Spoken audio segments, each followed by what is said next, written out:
Hi, today I'll talk about a fat shedding diet secret, but before I begin, let me ask you a question.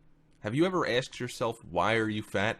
Every time you look into the mirror, wondering why people out there are having a nice summer body with full confidence while you're still struggling with your recently sized up t-shirt, you might even be wondering, are you gonna be like them one day? Are there any chances for you to change? Well, of course there are.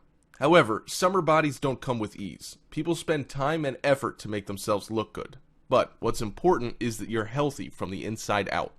When I say fat burn, the first thing that comes into your mind will be exercise. Yes, of course you need to exercise to have a nice summer body. But do you know that our eating habit affects our body the most? Having an unhealthy lifestyle not only slows down your metabolism, but also brings you chronic diseases. With a slow metabolic system, you can even gain weight by only drinking water. This is also the reason why some people slim down at a very slow rate, but gain all the weight back in one night. Slimming down is good, but slimming down healthily is the key point here. We want you to look into your health first, instead of focusing on how you're going to slim down. Now, let's talk about the fat shedding diet secret. We all know that our bodies need a certain amount of fat for optimal functioning, but we need to know what are the right kinds of fat to consume in moderation. Some fats should be avoided at all costs, but some fats are actually good for you. Bad fats increase cholesterol and risk of diseases, but good fats protect your heart and are essential to your physical and emotional health. But the question is, how do you identify which is which? So, let's learn about fats. Basically, there are two groups of fats, saturated fats and unsaturated fats, and within each group are more types of fats. Unsaturated fats are the good fats. They include polyunsaturated fatty acids and monounsaturated fats. These fats can help lower your cholesterol levels and reduce your risk of heart disease if you learn to eat them in moderation in replacement of saturated or trans fats. Polyunsaturated fats are mostly found in vegetable oils. Omega-3 in fatty fish and walnuts are really beneficial to health.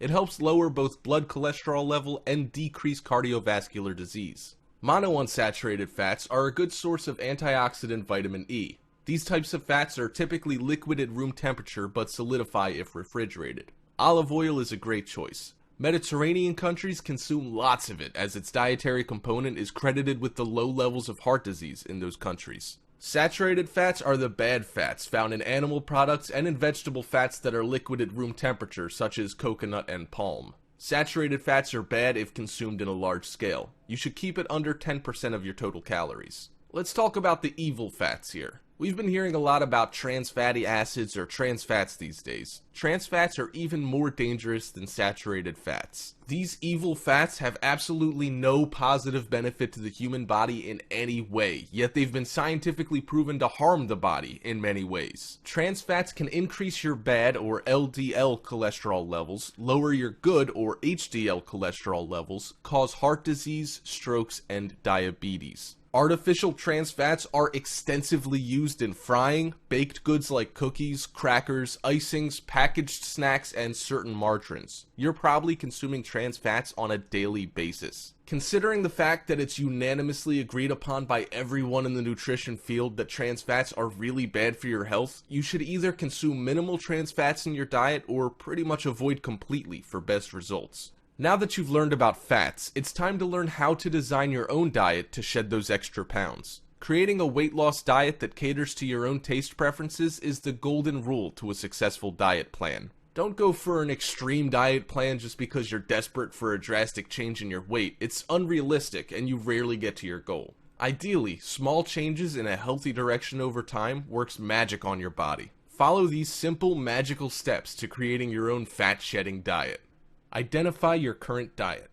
Keep a careful diary log of your normal food intake for 7 days. Eat as per usual, but keep record of what you have consumed each day, how much at each meal or snack.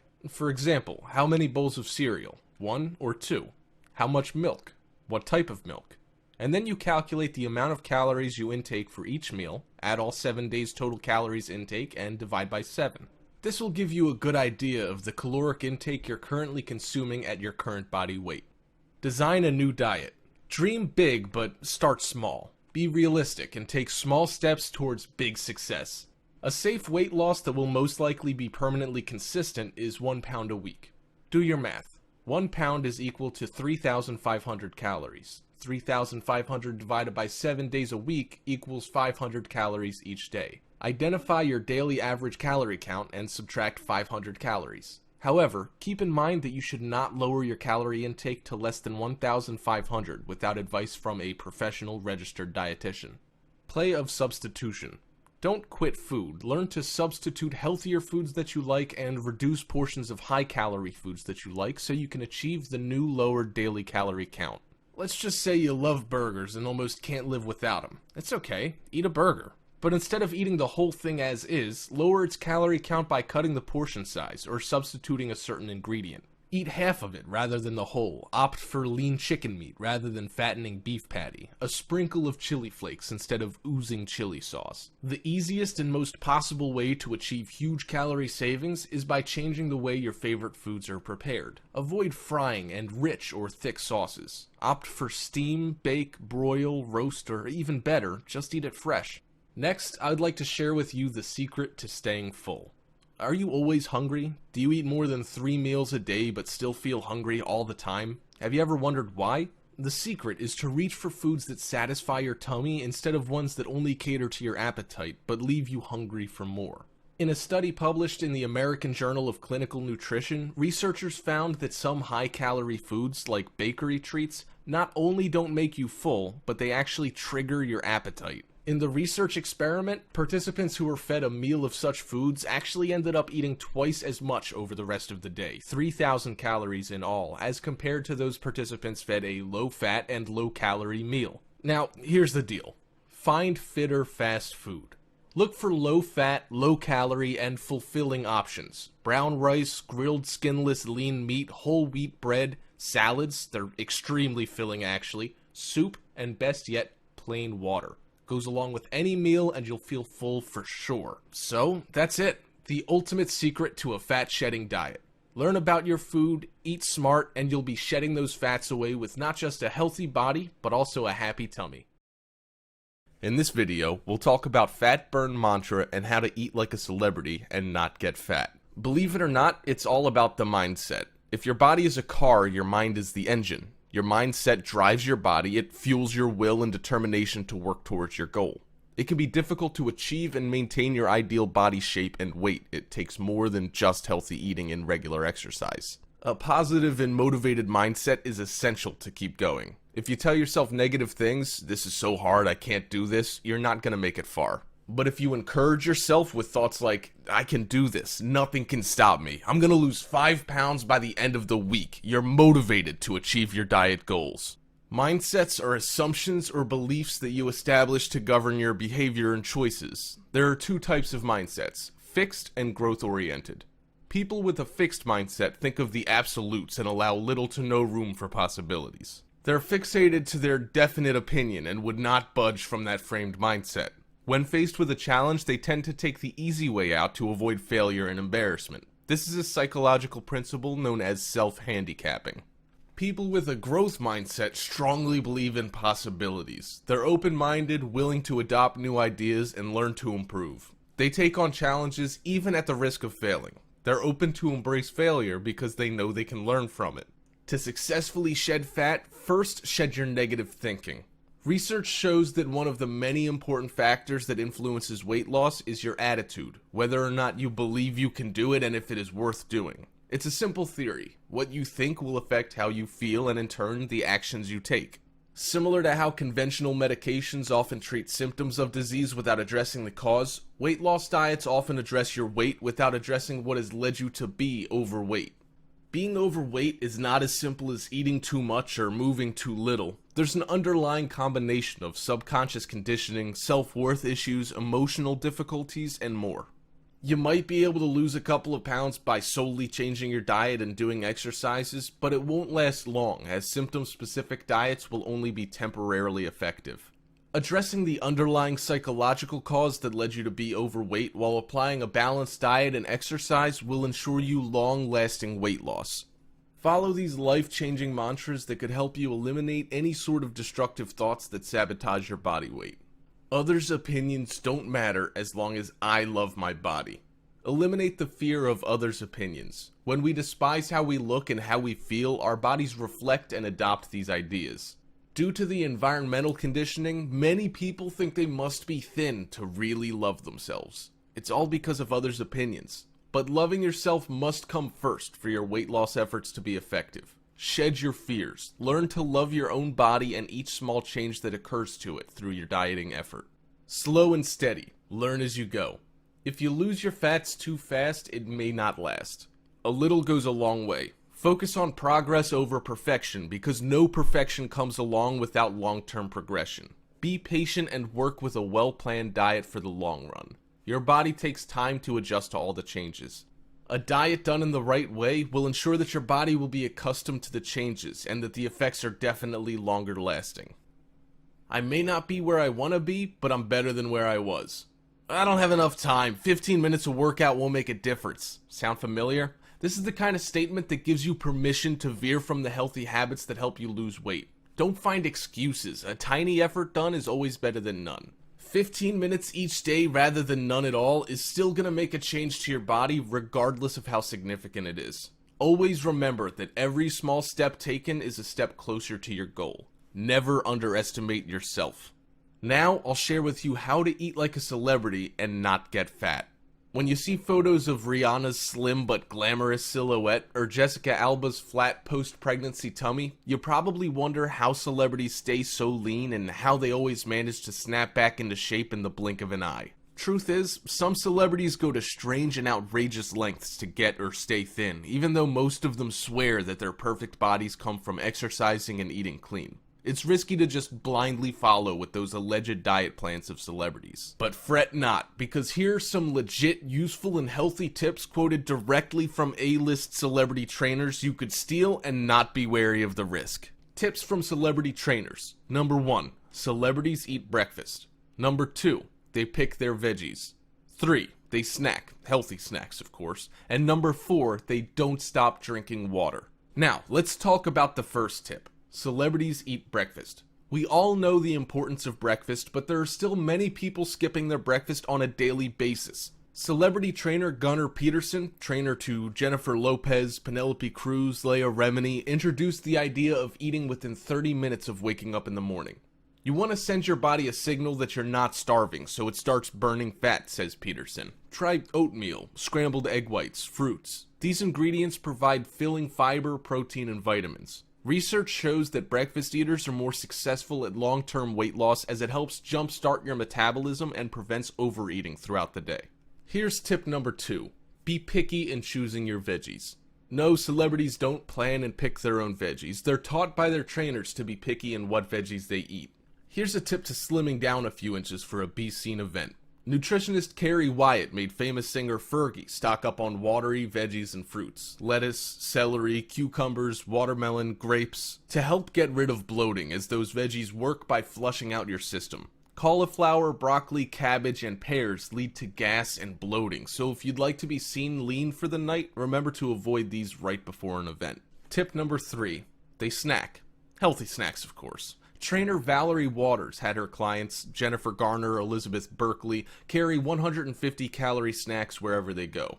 A few all-time favorite snack combos include apple slices with low-fat string cheese, a couple of crackers topped with chicken salad, or a few slices of turkey ham with fruits. According to Valerie Waters, it's important to eat something every 3 to 4 hours, because you can go from feeling kinda hungry to thinking you're starving badly as your blood sugar can drop quickly. Healthy snacking helps curb your cravings and gives you an instant energy boost to keep you satiated. Tip number 4. They don't stop drinking. I hope you're not thinking about alcohol. Drink water. Of course it's water. They never stop drinking water. Celebrity trainer and nutritionist Harley Pasternak, whose clients include Lady Gaga, Rihanna, Megan Fox, Robert Downey Jr., urges the importance of hydration. According to Pasternak, thirst can often be mistaken for hunger, so regularly sipping water throughout the day can keep excess calories off your plate and your mouth. Now that you already know the 4 tips from celebrity trainers, let's move on to the 3 famous celebrity diet plans. The first one is the 5-factor diet. Created by nutritionist and celebrity fitness guru Harley Pasternak, the 5 factors consist of the elements each meal should include: protein, complex carbs, fats, fibers, and fluids.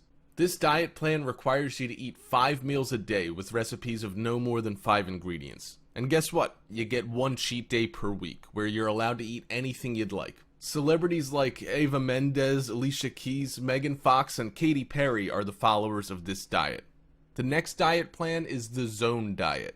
Developed by former scientist Dr. Barry Sears, this diet involves obtaining 40% of your daily caloric intake from carbohydrates, 30% from fats, and 30% from carbs. Sears created this diet based on balancing the correct amount of amino acids with carbs because it helps control your appetite and prevent overeating. You are to eat 3 portion-controlled meals and 2 snacks a day.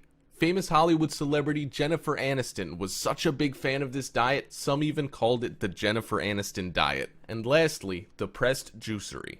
Pressed Juicery is a California-based company whose products are, in general, dense in nutrition, low in sugar, yet high in fiber, and are proven to be a sensible way of consuming calories. It has been widely popular among celebrities to follow this 6 juices a day, 1,200 calorie intense cleanse. This Pressed Juicery diet is said to be a major bloat beater. Every morning you'll receive a daily supplement of juices delivered to your doorstep. Each fresh, nutrient-packed drink is specially designed to replace meals and snacks, and you're highly advised to avoid alcohol, caffeine, and nicotine in order to achieve a complete cleansing. Hollywood celebrity, and also a busy mom, Nicole Richie, sips on these juices. I drink these between meals to be sure I'm getting everything I need. I don't go a day without a greens juice. Kale, spinach, cucumber, celery, and romaine. It's actually really good, says Richie. Lastly, I'll share with you the star diet mantras and tricks. Now the Hollywood stars are spilling their secrets to their perfect body shape.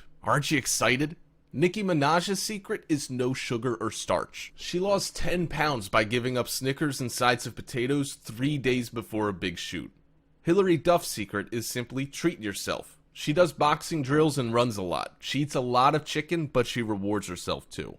Kaylee Cuoco's secret is no alcohol. She skips alcohol for a lean body, claiming that alcohol bloats the body. She also works out 4 to 5 times a week, yoga, horseback riding, etc. Jennifer Lopez's secret is cardio all the time. She lost 8 pounds by eating lean meat, broccoli, and carrots.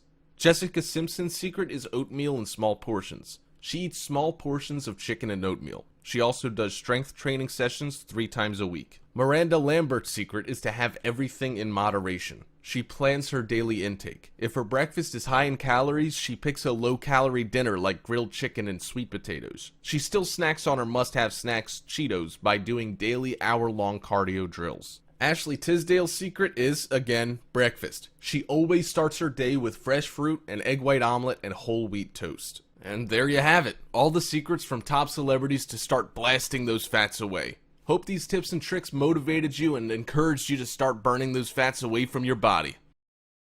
In this video, you'll learn about easy fat killer techniques. But before going into detail, let's talk about cardio.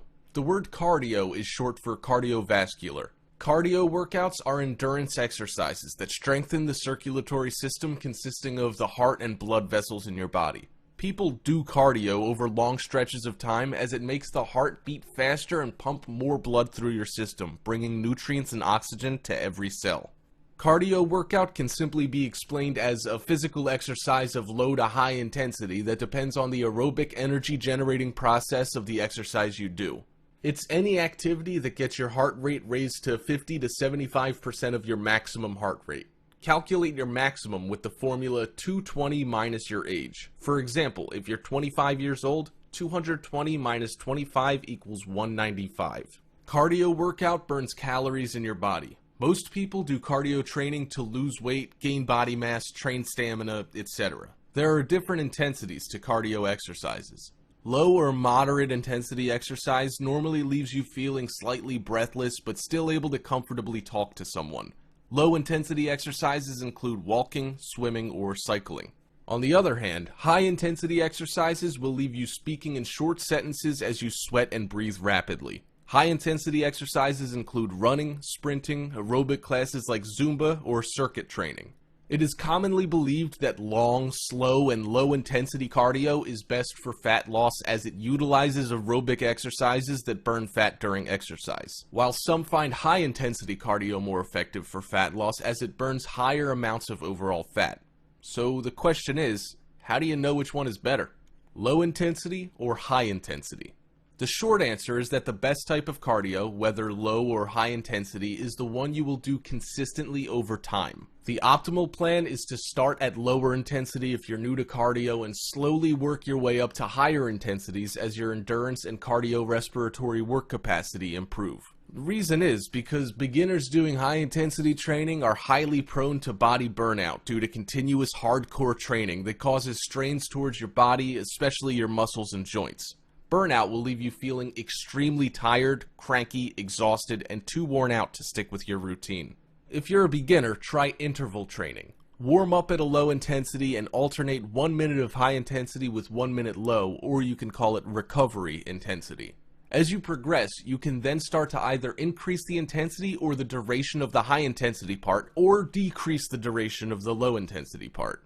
By doing so, you'll be able to burn more calories during the workout at higher intensity. Remember, losing fat is about burning more calories than we consume over time. Combining both LI and HI will contribute to hitting your weight loss goals faster. Remember to progress slowly with baby steps though. Doing too much too soon can lead to injury or burnout, which can take you out of the game. Here are the advantages of both low intensity and high intensity cardio. Maybe you should screen cap this table for your future reference. It'll help you decide the best workout that suits your body best at specific stages. So now that you know the benefits of low intensity and high intensity cardio, I'll show you some examples of exercises for low intensity, moderate intensity, and high intensity respectively so that you have a rough idea. For low intensity, you can briskly walk, do some stretching routines, yoga, swimming, and some simple household chores such as vacuuming, mopping, yard work, or washing the car.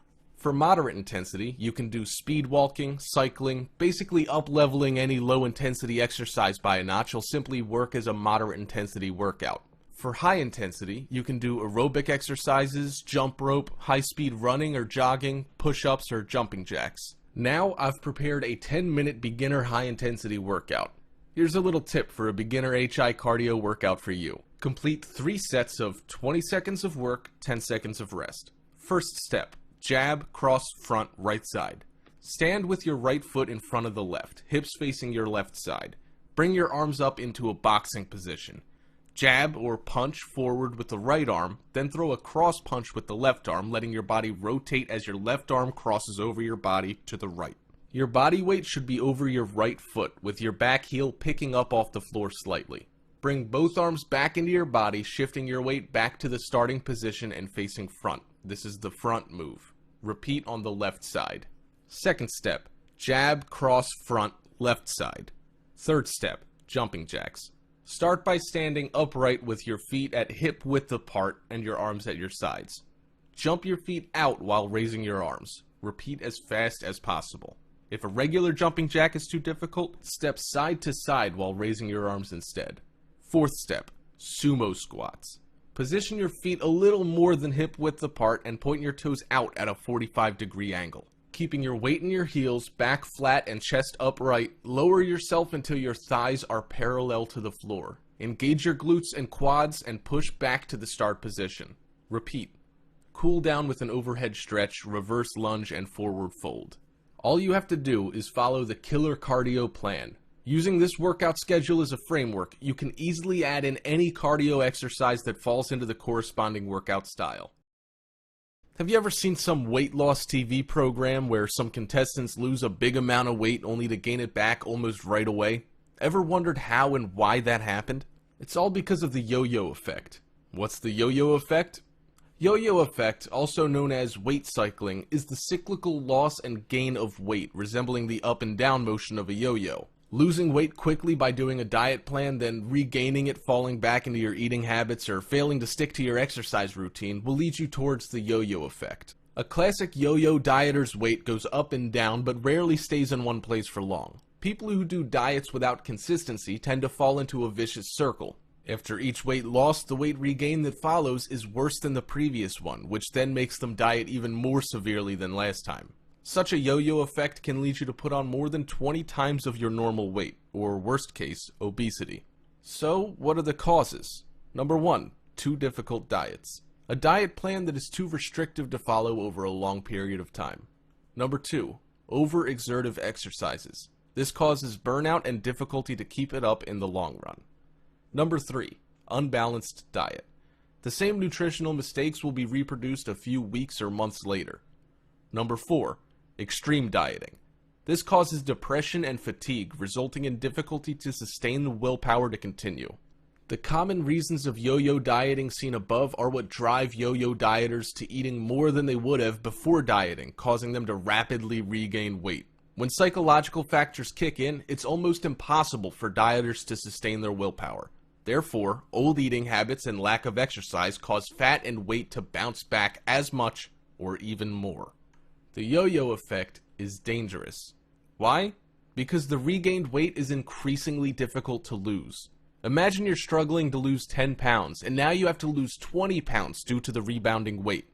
Anyone will go crazy. Rebounding occurs because our body remembers the effects of deprivation caused by successions of diets over a long period of time, therefore resulting in storing more fats in reserve to prepare for future diets. It is a progressive development of obesity. Your weight will bounce back in an extreme manner, and the recovering process is twice as difficult as the previous diet process. You'll feel out of control and lose grasp on the long run, thus resulting in a rocketing weight gain leading to obesity.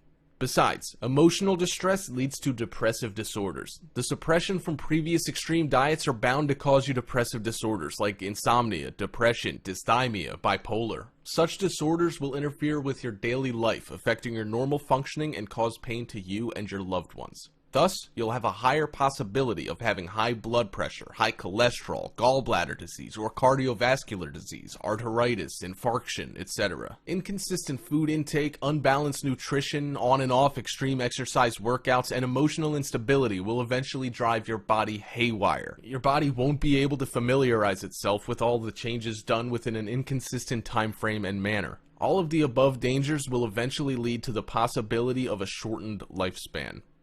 There's nothing wrong with being ambitious and eager to achieve your ideal weight. Having the desire and the drive to meet your goal is half the battle in getting there. Be flexible and learn from your mistakes. If you try an exercise regimen or a new food plan that you don't enjoy or find hard to sustain, then try something else. Bear in mind that your goal should not be to lose as much weight as you can or as quickly as you can. You need to establish healthy patterns of eating and exercise that'll help you lose weight while at the same time having long sustainability. You need to realize that trying to do too much too quickly could be your undoing. Be realistic on the amount of changes you're able to make at once. Keep track on your progress and find sources of support, as it'll be helpful for you to overcome difficulties. Exercise buddies are great, and some people find a lot of value in the support they get through online communities. The most crucially essential factor in solving the yo-yo dilemma has to do with changing your behavior. Practice eating smaller, more frequent meals. Plan your food intake. Include hunger-fighting protein at each meal and snack.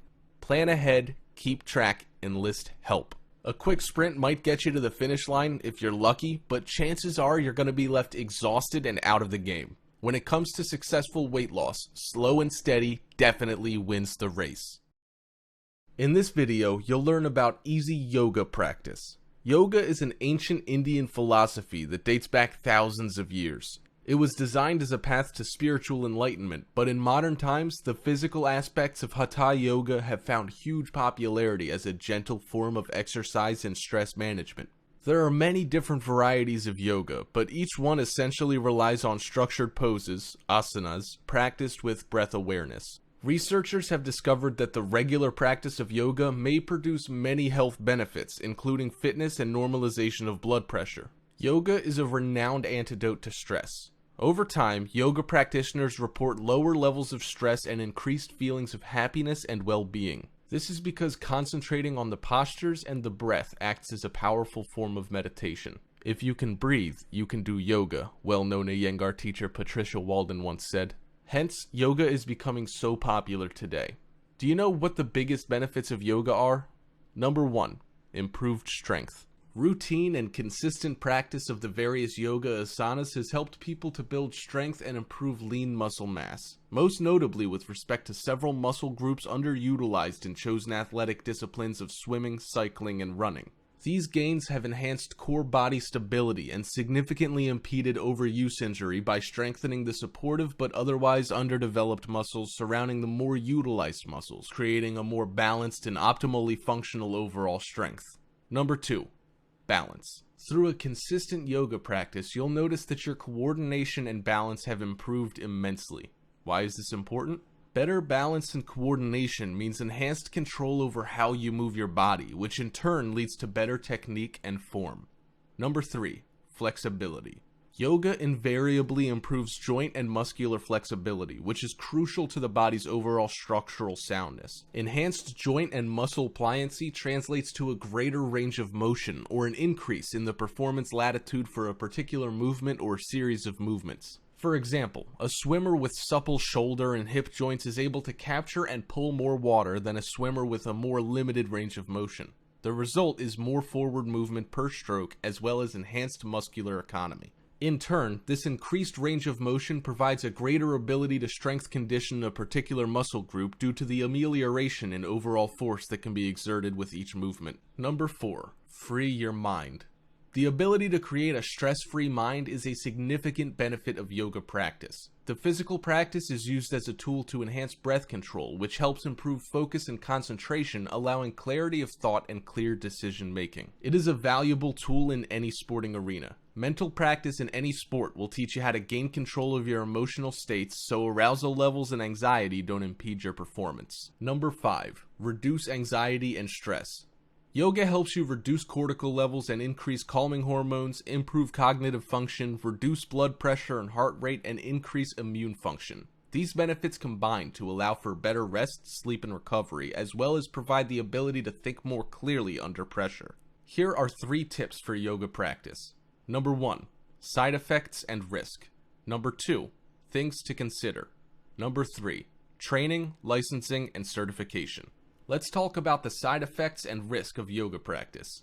We all know that yoga is generally low impact and safe for healthy people when practiced appropriately under the guidance of a well-trained instructor. Overall, those who practice yoga have a low rate of side effect, and the risk of serious injury from yoga is quite low. However, certain types of strokes as well as pain from nerve damage are among the rare possible side effects of practicing yoga. However, women who are pregnant and people with certain medical conditions such as hypertension, heart attack, or asthma should modify or avoid some yoga poses. Here are some things to consider when you've decided to practice yoga.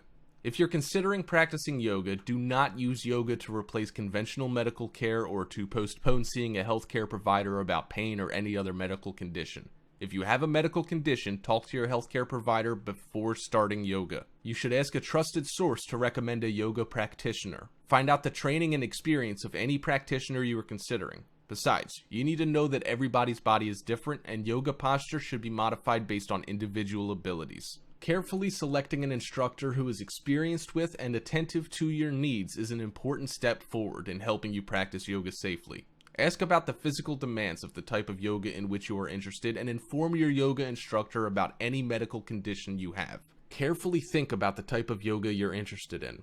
For example, hot yoga, such as Bikram yoga, may involve standing and moving in humid environments with temperatures as high as 105 degrees Fahrenheit. Because such settings may be physically stressful, people who practice hot yoga should take certain precautions. These include drinking water before, during, and after a hot yoga practice, and wearing suitable clothing. People with conditions that may be affected by excessive heat, such as heart disease, lung disease, and a prior history of heat stroke, may want to avoid this form of yoga altogether. Women who are pregnant may want to check with their healthcare providers before starting hot yoga.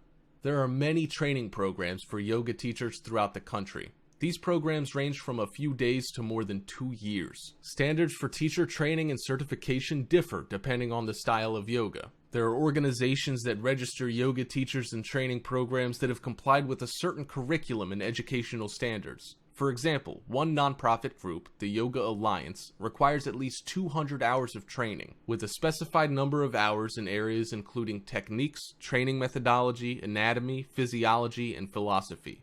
Most yoga therapist training programs involve 500 hours or more. The International Association of Yoga Therapists is developing standards for yoga therapy training. Next, I'll share with you the 8 different types of yoga moves for beginners.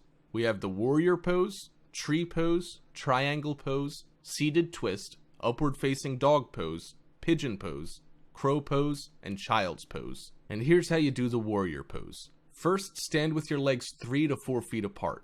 Turn out your right foot 90 degrees and your left foot in slightly. Keeping your shoulders down, extend your arms to the sides with your palms down. Lunge into your right knee at 90 degrees. Keep your knee over your foot and don't let it go past your toes. Aim your focus over your hand for as long as you like, then switch sides. When doing the tree pose, begin with the mountain pose. Then shift your weight onto your left leg. Keeping your hips facing forward, place the sole of your right foot inside your left thigh and find your balance. When you're there, take a prayer position with your hands. To kick it up a notch, reach your arms up as you would in a mountain pose. Be sure to repeat on the other side. For the triangle pose, take the warrior pose on your right side without lunging into your knee. Then touch the inside of your right foot with the outside of your right hand. Reach up to the ceiling with your left hand. Turn your gaze toward and past your left hand to stretch your back. Don't forget to repeat it on the other side. For seated twist, first sit on the floor and extend your legs. Cross your right foot over the outside of your left thigh. Bend your left knee, keeping your right knee pointed towards the ceiling. Keep your right hand on the floor behind you to stay stable, and place your left elbow to the outside of your right knee. Twist to the right as far as you can, moving from your abdomen. Be sure to keep both sides of your butt on the floor. Do this on both sides. When doing the upward facing dog pose, first lay face down on the floor with your thumbs under your shoulders and your legs extended with the tops of your feet on the floor. Tuck your hips downward as you squeeze your glutes. Keeping your shoulders down, push up and lift your chest off the ground. Relax and repeat. As for the pigeon pose, start in a push-up position, your palms under your shoulders. Place your left knee on the floor near your shoulders with your left heel by your right hip. Press your hands to the floor and sit back with your chest lifted. You can also lower your chest closer to the floor for a stretch. Try it on the other side. For the crow pose, get into downward facing dog position, then walk your feet forward until your knees touch your arms. Carefully, bend your elbows and lift your heels off the floor. Rest your knees against the outside of your upper arms. Keep your abs engaged and legs pressed against arms. You can leave your toes on the floor, or if you're a pro, lift them off and hover. To do this, try to keep tucked tight with your heels close to your butt. When you're ready, push your upper arms against your shins and draw your inner groins deep into the pelvis to help you with the lift. When doing the child pose, sit upright comfortably on your heels. Roll your torso forward and bring your forehead to rest on the ground in front of you. Extending your arms forward, lower your chest to your knees as close as you comfortably can. Hold the pose and breathe into your torso. Exhale and release to get deeper into your fold. And there you have it, a simple to follow step-by-step guide for beginner yoga poses. With so much talk of healthy foods and what you should be eating, the foods that are the worst for us can get overlooked. The reason it's so hard to avoid these kinds of foods is because the things that make them bad also make them taste good. Fatty foods typically taste good, so do sweet and salty ones, which means a lot of the foods you love are likely not the best things you can have. But you don't have to resort to living like Tom Hanks in Castaway. There are plenty of foods that you can turn to that taste amazing and won't jeopardize your well-being. It's about learning why certain foods are bad so you can make better choices on a day-to-day basis. That being said, here are some dietary landmines to watch out for and step around. A new study published in the journal Preventing Chronic Disease revealed that 84% of packaged foods that listed 0 grams trans fat on their nutrition facts label still had partially hydrogenated oil, the main dietary source of trans fat, in the ingredient list. Current laws allow companies to round down fewer than 0.5 grams of trans fat per serving to 0. The good news? The amount of trans fat we eat has dropped in the past 30 years, according to a recent study published in the Journal of the American Heart Association.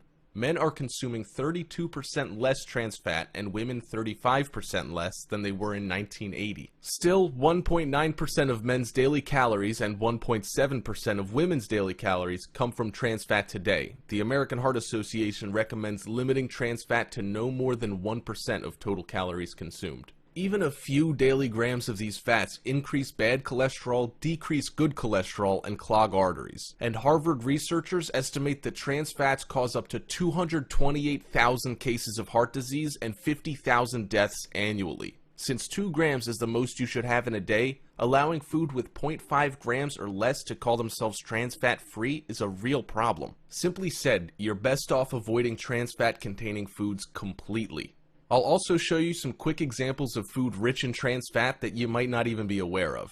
The first is non-dairy coffee creamer. Half a gram of trans fat in creamer can quickly turn into multiples since consumers tend to use more than the serving size of a teaspoon per cup. And the typical American coffee drinker guzzles an average of 3 cups of joe per day. On many zero trans fat labels, you can find partially hydrogenated oils as the second or third ingredient listed. The second one is peanut butter. Some companies use partially hydrogenated oils to achieve a long shelf life and creamy texture, so check the label. To be safe, opt for the natural variety. Although it's chunkier, it's also healthier and normally made with just salt and peanuts, not oils loaded with trans fat. You might think that avoiding usual pizza is good, but frozen pizza is equally bad. Trans fat sneaks into the dough of many frozen pizzas, with about 0.3 grams in just one slice. San Diego mother of 2 Katie Simpson sued Nestle for $5 million last year over the use of trans fat in its frozen pizzas sold by DiGiorno, Stouffer's, and California Pizza Kitchen. The case was dismissed since she knowingly purchased and consumed the pizza. One solution? Make your own pie at home. Popcorn's unhealthy as well. I know it's your Friday night movie staple, but microwavable popcorn puts the spotlight on trans fats. The true culprits are the toppings. Butter flavoring can include 0.5 grams of trans fat per serving, while caramel flavoring can contain as many as 1.5 grams. Some extra buttery varieties can have up to 15 grams of trans fats per bag, which is all too easy to inhale in one sitting. Stay away from the microwave popcorn, says Napoli. Just do the old-fashioned air pop or use an actual oil to pop the kernels in. You might love them, but packaged cookies are the devil's. Even the beloved Girl Scout cookies still sneak some trans fat in, despite a label that says trans fat free. You may be able to justify those because they only happen a few times a year, but check to see if your favorite store-bought cookies are made with partially hydrogenated cooking oils. Chances are they are, including Chips Ahoy and Keebler, although some brands like Oreos now use high oleic oils instead so they can provide shelf-stable cookies at a reasonable cost. Lastly, margarine. Margarine consumption boomed during the butter shortages of World War II, with even Eleanor Roosevelt promoting it as her toast topping of choice. But it's a recipe for trans fat overload. To create the creamy spread, liquid vegetable oils are blasted with hydrogen. The more solid the margarine, the more it's been hydrogenated. Many labels claim to have 0 grams of trans fat, but if the label lists partially hydrogenated oils, those small amounts of trans fat can add up when you slather margarine on your food. High fructose corn syrup, or HFCS, is an ingredient that didn't exist before 1960, but has a strong appeal to food manufacturers because it's so very sweet, cheap to make, and easy to store. According to David Zinczenko in the ABS diet, the human body doesn't have a shutoff switch for HFCS the way it does with real sugar. This leads us to keep drinking a cola or eating sweet treats long after we would have stopped if they were naturally sweetened. Those who pay attention to what they eat may have noticed high fructose corn syrup creeping into an alarming number of foods in the supermarket aisle. Corn subsidies and other trends have pushed this relatively unhealthy substance into many of the general food groups that we shop for on a regular basis. Here are some of the popular food and drink items that contain high fructose corn syrup, an element with a lot of sugar that has been known to contribute to diabetes and other conditions when eaten in excess. Soft drinks are packed with HFCS. It's no surprise to most of us that soda is chock full of high fructose corn syrup. To those who aren't used to the drink, the stuff can be almost sickeningly sweet. Even diet varieties can have a large amount of this sweetener. Add the fact that soda machines can be found on the street corner, in the lobbies of buildings, and in almost any public space, and it's easy to see why obesity and sugar-related conditions are such a problem in today's world. Also, sauces and salad dressing will hurt your waistline. Most ketchup ends up on French fries, and few stop to consider that it's actually acting to make the fries unhealthier. That's because it uses high fructose corn syrup as its number 3 ingredient, at least in a bottle of America's number 1 best-selling ketchup, Heinz. There's 4 grams of total sugar, and the majority of that will come from HFCS. You might think yogurt is good, but you're dead wrong. Although many dieters add yogurt to their daily menu, they'd better watch out at the sweeteners it contains, with many of the brands using high fructose corn syrup to make them taste good. Going with a light version of yogurt no doubt means you're getting an artificial sweetener, which can be just as bad. Pay extra attention to processed snacks too. There are other items that the average consumer wouldn't think of as HFCS candidates. Look at the labels for things like breaded meats or processed potato items, and make sure that the sweetener is not lurking somewhere on that label. Monosodium glutamate, also known as MSG, is a commonly used food enhancer whose taste is described as umami-like. Taste is usually divided into 4 categories: sweet, salty, sour, and bitter. Glutamate is said to have a fifth unique taste called umami, which is described as the savory flavor of meats. MSG is used to enhance this so-called umami flavor and is known to have negative side effects even when ingested in small amounts. Since MSG is found so frequently in processed foods, it is very hard to avoid, except in cases when the packaging specifically states that the product contains no MSG. Even then, manufactured free glutamic acid can be found in different forms, such as torula yeast. MSG, torula yeast, yeast extracts, and hydrolyzed proteins can raise levels of glutamate, which in turn overstimulates neurons. Synthetically produced glutamates may have different names, but are all essentially MSG. Some common glutamates strongly related to MSG include hydrolyzed proteins, autolyzed yeasts, protein concentrates, yeast extract, glutamic acid, and the list goes on.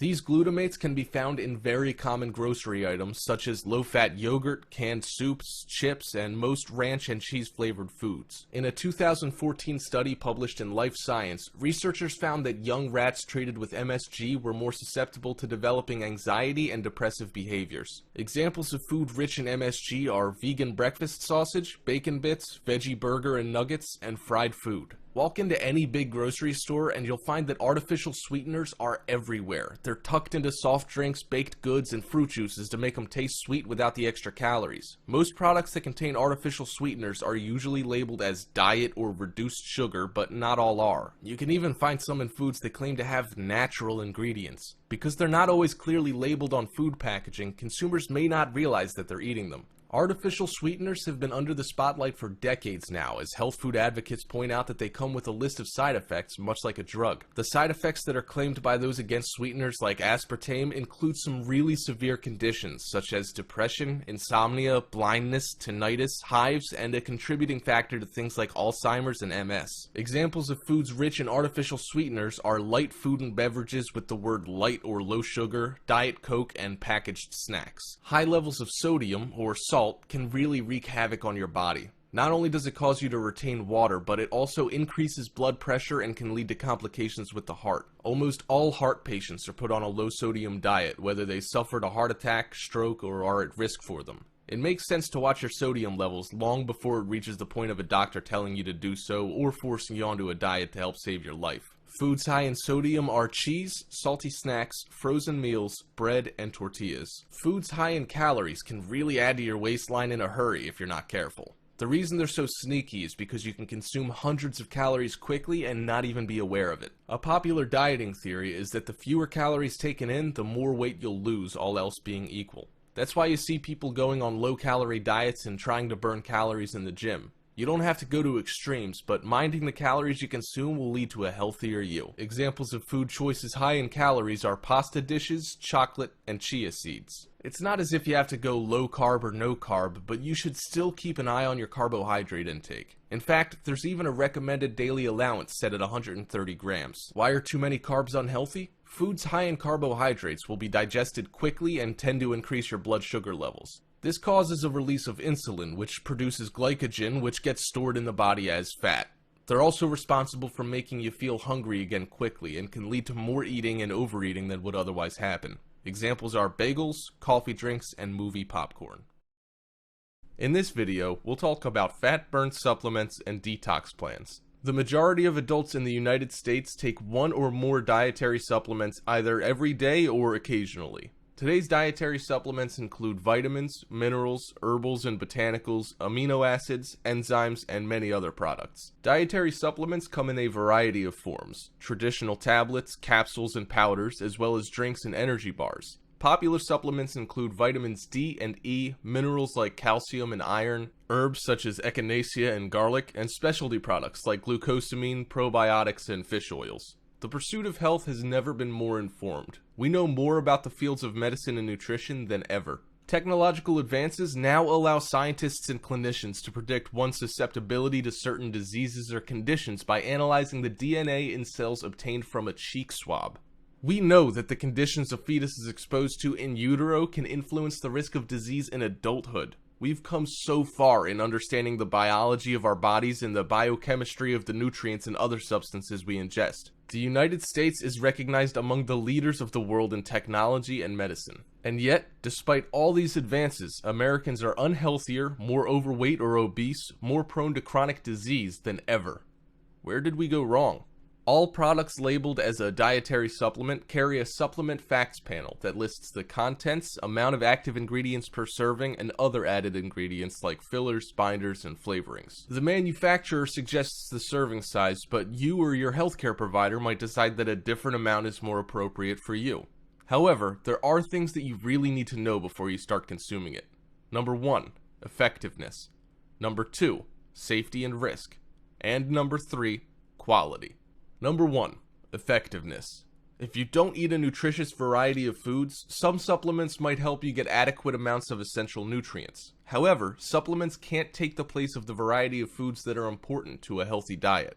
Scientific evidence shows that some dietary supplements are beneficial for overall health and for managing some health conditions. For example, calcium and vitamin D are important for keeping bones strong and reducing bone loss. Folic acid decreases the risk of certain birth defects, and omega-3 fatty acids from fish oils might help some people with heart disease. Other supplements need more study to determine their value. The U.S. Food and Drug Administration, or FDA, does not determine whether dietary supplements are effective before they are marketed. Number 2, safety and risk. Many supplements contain active ingredients that can have strong effects in the body. Always be alert to the possibility of unexpected side effects, especially when taking a new product. Supplements are most likely to cause side effects or harm when people take them instead of prescribed medicines or when people take many supplements in combination. Some supplements can increase the risk of bleeding, or if a person takes them before or after surgery, they can affect the person's response to anesthesia. Dietary supplements can also interact with certain prescription drugs in ways that might cause problems. Here are some examples for your reference. Vitamin K can reduce the ability of the blood thinner Coumadin to prevent blood from clotting. St. John's wort can speed the breakdown of many drugs, including antidepressants and birth control pills, and thereby reduce these drugs' effectiveness. Antioxidant supplements like vitamins C and E might reduce the effectiveness of some types of cancer chemotherapy. Keep in mind that some ingredients found in dietary supplements are added to a growing number of foods, including breakfast cereals and beverages. As a result, you may be getting more of these ingredients than you think, and more might not be better.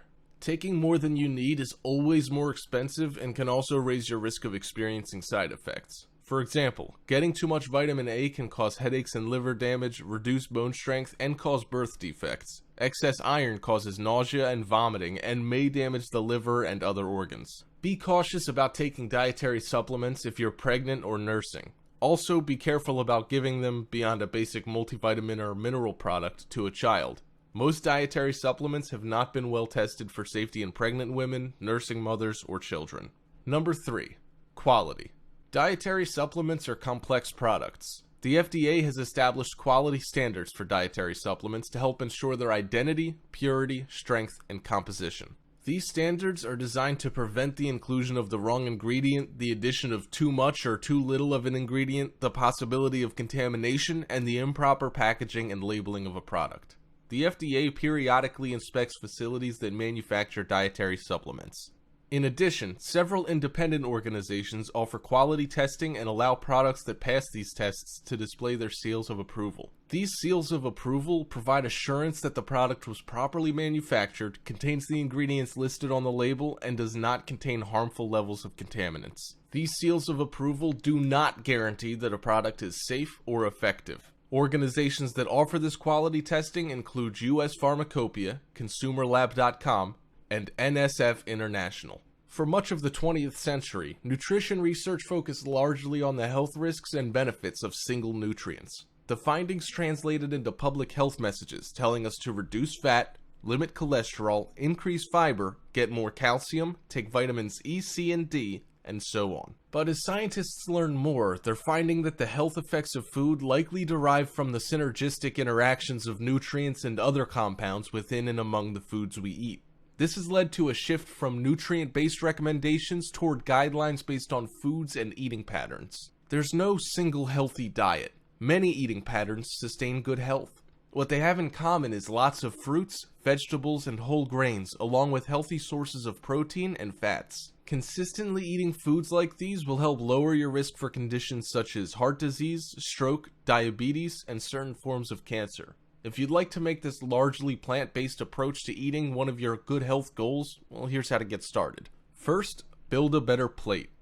The healthy eating plate is made up of 1/2 vegetables and fruits, 1/4 whole grains, and 1/4 healthy protein.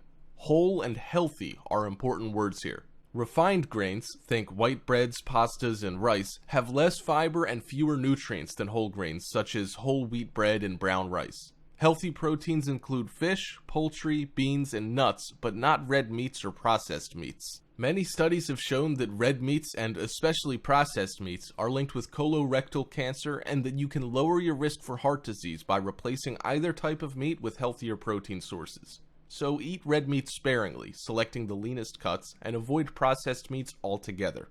Secondly, pile on the vegetables and fruits.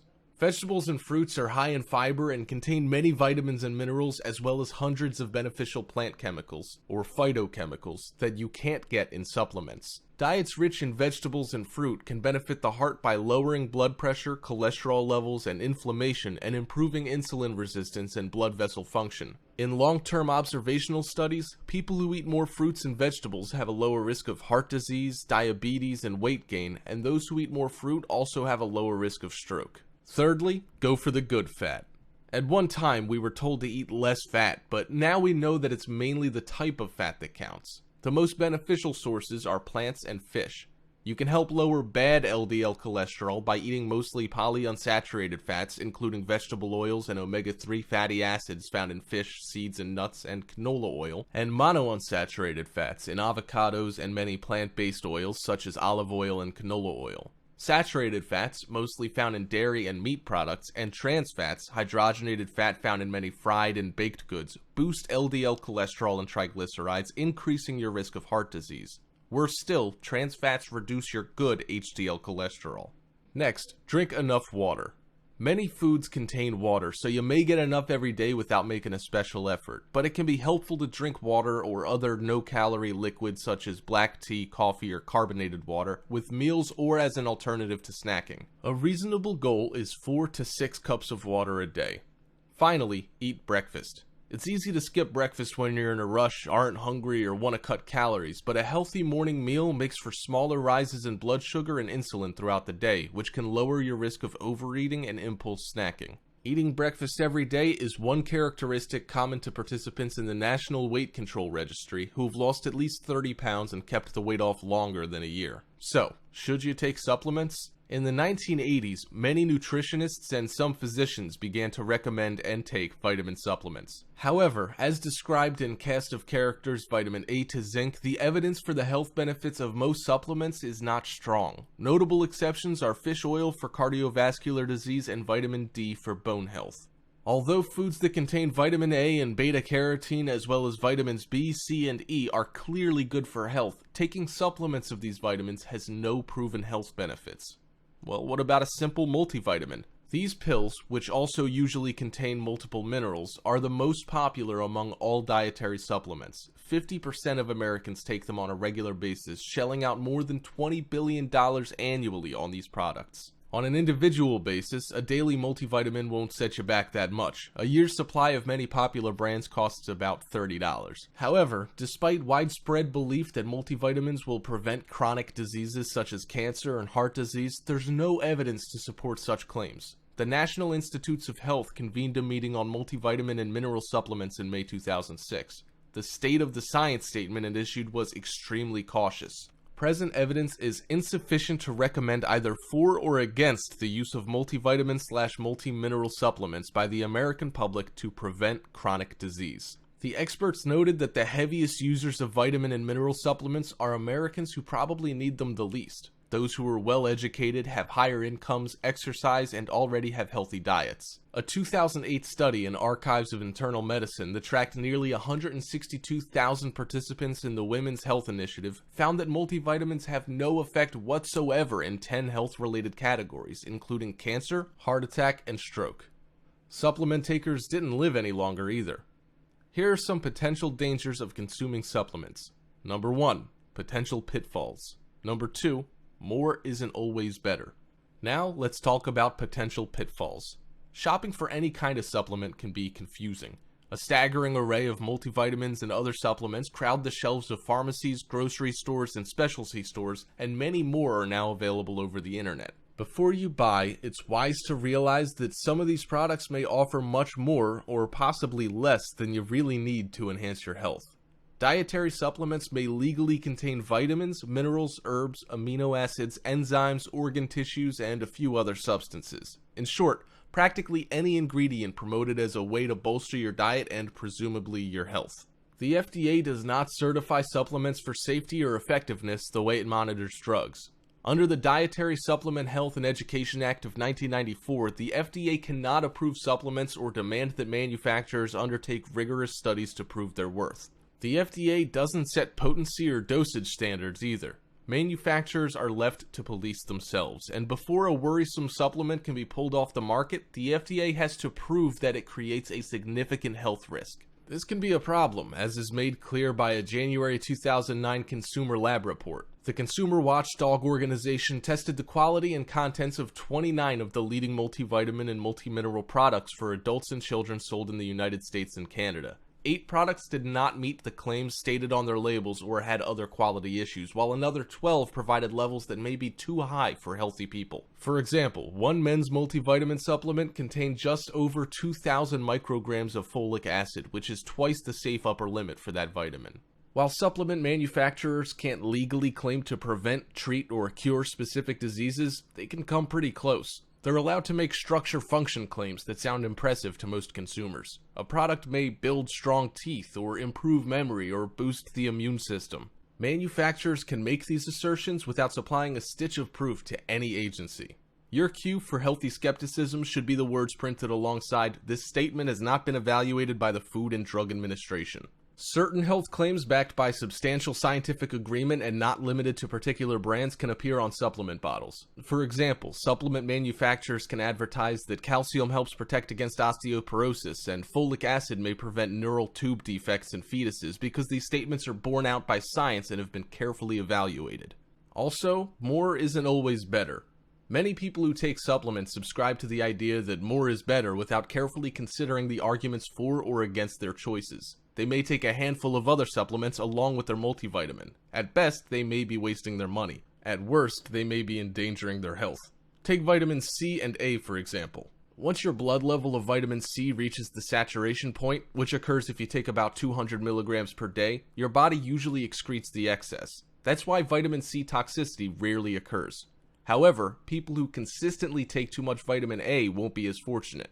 Because fat-soluble vitamins remain in the body, they can more easily build to toxic levels. A pregnant woman who takes too much vitamin A risks birth defects to her fetus. Excess vitamin A also compromises bone health and blood clotting, and it can overstimulate your immune system. Many consumers are spurred to take excessive doses by over-enthusiastic news stories on the potential benefits of certain vitamins and minerals. Remember, though, that the good news from the latest study may eventually prove true, or it may be refuted by other studies. Often, promising test tube and animal studies don't pan out in people, and certain types of human studies offer more definitive information than others. Sometimes, exciting results from initial observational studies aren't confirmed by randomized controlled trials, which are considered the gold standard of research. And even these studies often have their limitations. It's generally safest to wait for evidence to accumulate before jumping on the supplement bandwagon. Consider the potential risks, possible benefits, and costs. What about specialized supplements aimed at women, men, and seniors? While some of these supplements may be helpful in certain cases, others are merely marketing gimmicks designed to enhance profits rather than your health. Products vary wildly. Read the labels to make sure you get what you need while staying within safe limits. If you're a woman, which vitamins and minerals are most helpful for you? Well, that depends partly on your age and on childbearing concerns. Folic acid supplements are necessary if there's a chance that you could become pregnant, and iron is important for you if you're still menstruating. It's essential that you get enough folic acid to prevent birth defects called neural tube defects, which develop in the earliest days and weeks of pregnancy. Because not every pregnancy is planned, most experts suggest that all women capable of becoming pregnant take a daily multivitamin that has at least 400 micrograms of folic acid. Your doctor may suggest taking more than that amount if you plan to get pregnant and have previously had a child with a neural tube defect. To replace iron lost during monthly periods, you need a multivitamin or women's supplement with iron. Iron deficiency saps your energy, eventually leaving you weak and tired. In the United States, 1 in 10 women and girls who menstruate are deficient in iron. The recommended daily amount of iron for adult women ages 19 to 50 is 18 milligrams. If you're pregnant, you need larger amounts of certain vitamins and minerals, particularly iron and folic acid. Prenatal vitamins, which can be purchased by prescription or over the counter, meet these needs. It is important not to take other supplements unless specifically advised by a qualified healthcare professional. The earliest weeks of pregnancy are crucial in the fetus's development, so the sooner in pregnancy you start taking a prenatal vitamin, the better. If you plan to get pregnant or learn that you are, talk with your doctor right away to find out which prenatal supplement would be best for you to take. During pregnancy, your iron requirements increase to 27 milligrams and your folic acid requirement to 600 micrograms. The calcium RDA remains at 1,000 milligrams for women ages 19 and over, although some clinicians suggest adding calcium during pregnancy for extra insurance. As for women who reached menopause, unless your doctor advises otherwise, you can switch to a supplement that reduces or eliminates iron. Diet alone should supply enough iron and prevent a possible iron overload. Iron overload can damage the liver and other body tissues, making diabetes, heart disease, arthritis, and liver cancer more likely. Supplements designed for older women typically have little or no iron and more calcium and vitamin D. After menopause or a hysterectomy, you need only 8 milligrams of iron daily. Many experts shy away from any iron supplementation for men. That's because men, like women who no longer menstruate, aren't typically losing much iron. For that reason, supplements aimed specifically at men generally reduce iron or drop it from the formula. This can help prevent iron overload, which can stem from taking more iron than necessary through supplements. Iron overload may also occur because of a common genetic defect that occurs more often in men than women. Iron overload can damage the liver and other body tissues, raising the risk for diabetes, heart disease, arthritis, and liver cancer. Men's multivitamin and mineral formulations typically add or increase selenium and lycopene too, which may protect against prostate cancer and other types of cancer. Some drop calcium entirely. Formulas with low or no calcium are fine for men as long as they get adequate amounts of calcium in their diets to prevent osteoporosis. Exercise, coupled with vitamin D and vitamin K, is more important for bone health in men. Products aimed at older people tend to boost the amount of certain B vitamins, partly because many elderly men and women have trouble absorbing vitamin B12. These products also tend to add antioxidants and often vitamin D and selenium. There is little evidence to support the value of antioxidant supplements. Some experts recommend getting at least 2,000 IU of vitamin D daily after age 70. As you age, your skin loses some of its ability to produce vitamin D from sunlight, and many older people don't spend that much time in the sun. As for selenium, evidence suggests no benefit to this mineral. Until more information is available, or unless your doctor gives you other advice, a daily multivitamin should offer enough B vitamins. However, if you're over 70 and get little sun exposure, you may need to add a separate vitamin D supplement. Detoxification is a normal process within the body as it neutralizes and eliminates toxins through the major organs such as our colon, liver, kidney, lungs, lymph, and skin.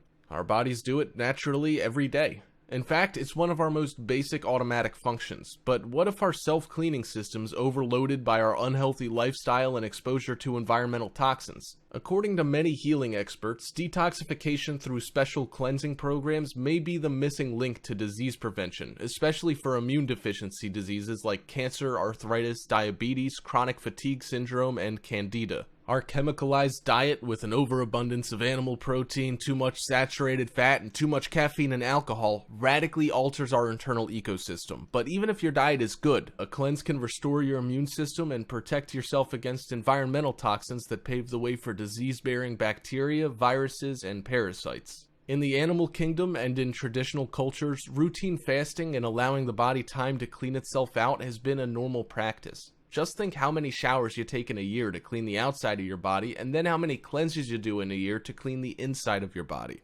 Here's a quick detox plan for you.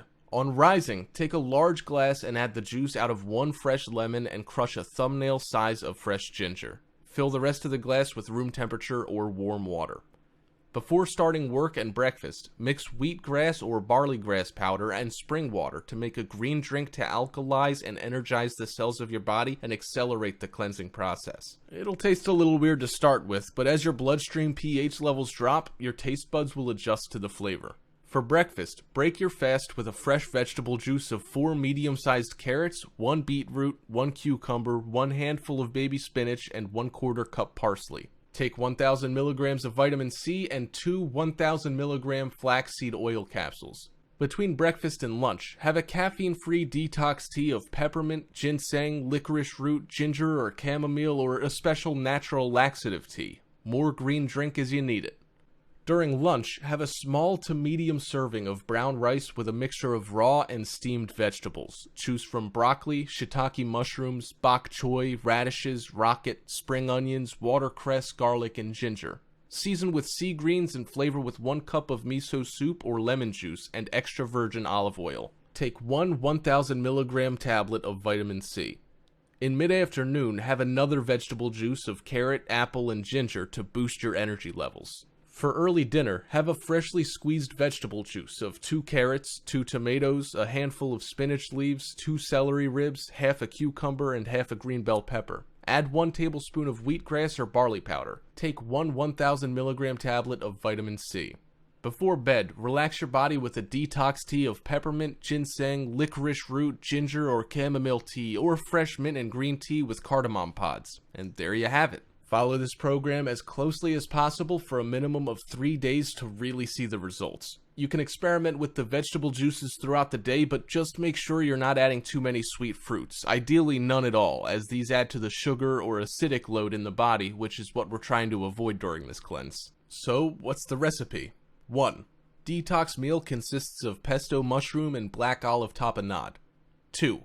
Detox water consists of slimmed down detox water and watermelon detox water. Here's the recipe for pesto mushroom. 20 button mushrooms or 4 portobello mushrooms, 1 cup walnuts, 1/2 cup pine nuts, 3 cups basil, 1/2 cup olive oil, 2 to 3 cloves of garlic, 1 teaspoon of sea salt, and 2 tablespoons of lemon juice substitutes. You can use rocket to fill out the basil if you're short. And here's the cooking method. 1. Wash and stem the mushrooms and lay out on a serving plate. 2. Place all remaining ingredients in a food processor and blend until smooth. 3. Fill the mushrooms with pesto and serve fresh. 4. If desired, for a more crispy taste, dehydrate for 5 to 6 hours. Mushrooms are one of the best natural sources of niacin, which is essential for energy production, brain function, and the skin.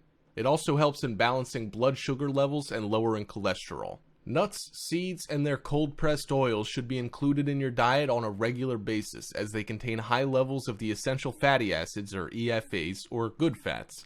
Additionally, they're also a powerhouse of nutrients and contain high forms of digestible protein, antioxidant vitamins A, B, C, and E, calcium, magnesium, potassium, zinc, iron, selenium, and manganese. So, what about black olive tapenade? Simple. 3 cups of pitted black olives, 1/2 cup olive oil, 1 small handful parsley, optional, 2 tablespoons lemon juice, 3 cloves garlic, and 1 tablespoon sea salt. Firstly, 1. Process everything except olives in a blender or food processor until smooth. 2. Add olives and pulse until olives are roughly chopped. 3. To serve, use as a dip with flax crackers. Olives and olive oil are very rich in antioxidants. Antioxidants deactivate free radicals, allowing us to live longer, overcome illness, and maintain more acute mental and muscular faculties. Olives display antifungal and antibacterial properties and are used in a detoxifying diet. Garlic contains high doses of natural sulfur, or MSM.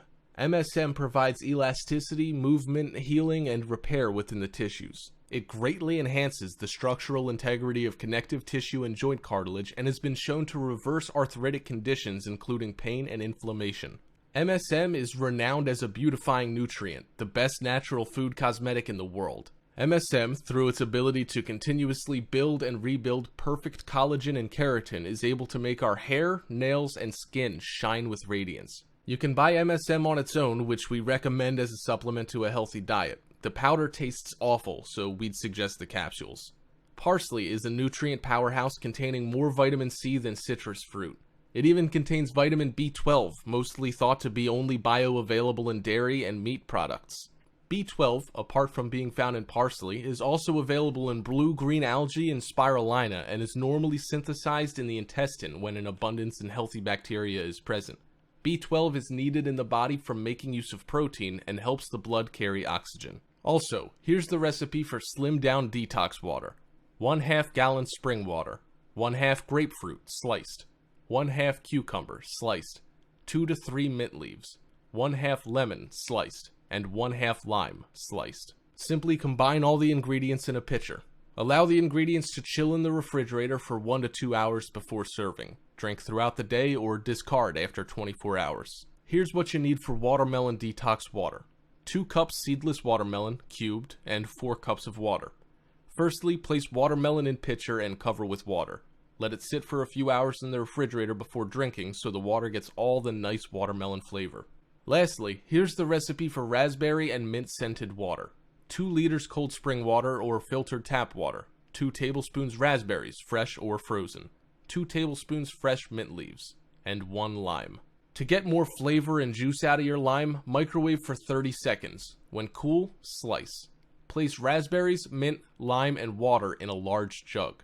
Stir and serve. And there you have it. All the knowledge you need on supplements and a secret detox plan and recipes. In this video, you'll learn how to get rid of love handles. So, what are the workouts for women? Firstly, crunches on an exercise ball. What are the steps? Sit on a well-inflated exercise ball. For more information on what diameter ball to use, read Ball Size Matters. Place your hands behind your head and walk your feet away from the ball so your torso starts to roll onto the ball. The ball should support your hips and the curve of your lower back. Your legs should form a bridge with your knees bent at right angles. Exhale and lift your upper body by about 45 degrees, pulling the deep abs in toward the spine, and return to the starting position. Don't yank your neck and do 25 reps. The second exercise is Pilates 100s. Start by lying on your back with your legs in tabletop position, hips and knees at right angles. Engage your deep abs to round your lower spine into the floor. Make sure you're not pooching your abs, which means you're just working the top layer of abs, which is a Pilates no-no. Exhale and lift your upper back off the floor until the bottom tips of your shoulder blades skim the floor. Straighten your legs to a 45-degree angle, but make sure your low back is staying connected to the floor. Reach your arms towards your feet. Your arms will be about 2 inches off the floor. Pump your arms up and down with a small range of motion, keeping your elbows straight. Inhale for 5 arm pumps and exhale for 5 arm pumps. That completes 1 set or cycle. Repeat the cycle 9 more times for a total of 100 pumps. Keep your upper body stable while your arms pump. The third exercise is bicycle crunches. Lie flat on the floor with your lower back pressed to the ground. Pull your abs down to also target your deep abs. Interlace your fingers and put your hands behind your head. Bring your knees in towards your chest and lift your shoulder blades off the ground. Straighten your right leg out to about a 45-degree angle to the ground while turning your upper body to the left, bringing your right elbow toward the left knee. Make sure your rib cage is moving and not just your elbows. Now switch sides and do the same motion on the other side to complete 1 rep and to create the pedaling motion. Do this exercise with slow and controlled motion. Do 10 to 20 reps. The fourth exercise is twisting side plank. Come into a side plank on your right side with your feet stacked one on top of the other and your weight on your right elbow with your fingers reaching away from your body, palm down. Place your left arm behind your head and inhale to prepare. Exhale and pull your navel to your spine to engage your deep abs and rotate your left rib cage toward the floor. Stay there for a second and deepen your abdominal connection by pulling your navel in towards your spine even more. Return to the starting position and repeat 7 more times for a total of 8 reps, then switch sides. Repeat series again on both sides. The fifth exercise is the Russian twist. Sit on the ground with your knees bent and your heels about a foot from your bum. Lean slightly back without rounding your spine at all. It is really important and difficult to keep your back straight, but don't let it curve. Place your arms straight out in front of you with your hands one on top of the other. Your hands should be level with the bottom of your rib cage. Pull your navel to your spine and twist slowly to the left. The movement is not large and comes from the ribs rotating, not from your arms swinging. Inhale through center and rotate to the right. This completes 1 rep. Do 16 full rotations. To get washboard abs, the best exercise is hanging ab curls. Using a pull-up bar, get a good grip with your palms facing out or toward each other. Start with your legs hanging straight down, and on an exhale, pull your abs towards your spine and bend your knees, lifting them towards your chest. Without swinging, slowly lower your knees, returning to a straight leg position. Repeat for a total of 10 to 12 reps. Next, we'll talk about the best exercises for men. The first is, of course, sit-ups. Lie flat on your back on the floor with your knees bent and your legs secured under a piece of heavy furniture. I'm assuming that you're doing this routine at home. Place your hands by your chest. Flexing your abdominals, raise your torso until you are nearly in a sitting position. Retaining tension on the abs, lower your torso to the beginning position. Remember to maintain full control throughout the movement. Also, avoid the temptation to rock back and forth. The second exercise is leg raises. Lie flat on your back on the floor with your legs straight out in front of you. Place your hands at your sides by the floor for support. Flexing your lower abdominals, raise your legs until they're perpendicular to the floor. Retaining tension on the abs, lower your legs to the beginning position. Again, maintain full control throughout the movement. Avoid the temptation to let your legs drop on the negative portion of the movement. The third exercise is knees in. Sit on the floor or on the edge of a chair or exercise bench with your legs extended in front of you and your hands holding onto the sides for support. Keeping your knees together, pull your knees in towards your chest until you can go no further. Keeping the tension on your lower ab muscles, return to the start position and repeat the movement until you have completed your set. The fourth exercise is toe touchers. Sit on the floor or on the edge of a chair or exercise bench with your legs extended in front of you and your hands holding onto the sides for support. Simultaneously bring your legs up as far as possible, while at the same time bringing your torso towards them.